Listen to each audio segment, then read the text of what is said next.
సమయంలో వైసీపీ విజయం దిశగా దూసుకుపోతున్న సూచనలు ఉదయం 6:30 నుంచే కనబడ్డాయి అని అన్నారు పెదకూరుపాడు నియోజకవర్గ వైసీపీ అభ్యర్థి నంబూరు శంకర్రావు. గుంటూరులో ఆయన మీడియాతో మాట్లాడారు.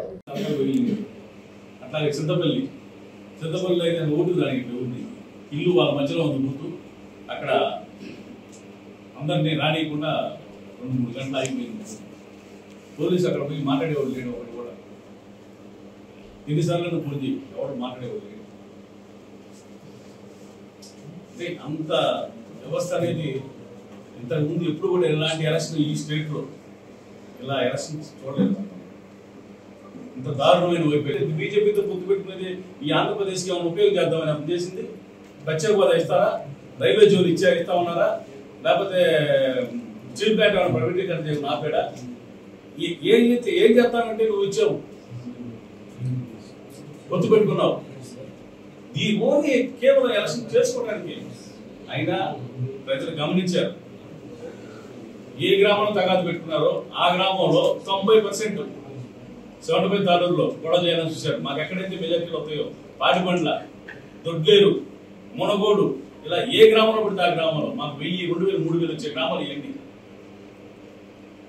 అచ్చంపేట ఎన్ని గ్రామాల్లో ఎక్కడైతే తగాదు పెట్టుకొని పోలింగ్ శాతం తగ్గియాలనుకున్నారో అక్కడ 90%, దొడ్లేరులో 90%, అచ్చంపేట 87%, తాలూరులో 94%, ఇట్లా పాటిబండ్లో 93%, ఏ గ్రామాలైనా సరే 93, 94, 95%.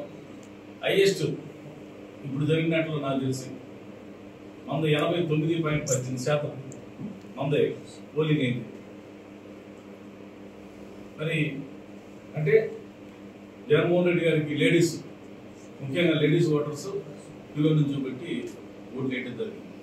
ఇది వన్ సైడ్గా ఎలక్షన్. ఎప్పుడు లేదు ఈసారి పెదకూరుపాటు వెబ్ కాస్టింగ్ లో కూడా చేస్తారు. ఎందుకంటే గతంలో మన టీడీపీ పార్టీ ఆఫీస్ కూడా కారణం కోసం అందులో బాగానే కలిపారు ఇది వెబ్ కాస్టింగ్. ఈ దుష్ట శక్తులు అన్ని కూడా ఒక చాట పోలేనియే, అందరూ ఆలోచనలు అయ్యే ఉండోళ్ళు, క్యాండిడేట్లు అందరూ ఎప్పుడన్నా గతంలో ఇప్పుడు మనం ఎలక్షన్ చేసాం చూశారు కదా. బొమ్మల పరిస్థితులు ఇట్లాంటి కూడా ఎంకరేజ్ చేయలేదు. కొత్త కల్చర్ వచ్చింది పెదకూరుపాటు. పెదకూరుపాడుకి కొత్త కల్చర్ వచ్చారు, కొత్తగానే వెళ్ళిపోతారు. ఏముండదు, ఎన్నో రోజులు ఉండదు, ఒక 5 రోజులు మ్యాక్సిమం 5 రోజులు. 5 రోజుల తర్వాత ఎవరు కనపడరు పరిస్థితులు, వెళ్ళిపోతారు. గతంలో ఉన్న ఎస్టీ మీద టీడీపీ ఫిర్యాదు చేసింది, రవిశంకర్ రెడ్డి మీద ఎలక్షన్ కమిషన్ కి. మీరు కూడా ఇబ్బందుల వాతావరణం ఉందా అని అంటున్నారు. మీరే ఎస్టీ మీద కూడా మీరు కూడా కంప్లైంట్ చేసే అవకాశం ఉందా ఎలక్షన్ కమిషన్ కి? సో ఓన్లీ ఇది ఎలక్షన్ కమిషన్ నియమించింది. అతని మీద డిపార్ట్మెంట్ పై నుంచి ఒత్తిడి వచ్చింది. వీళ్ళేముందో కింద చెప్పి చేసేవాడు తప్పితే ఏం లేదు.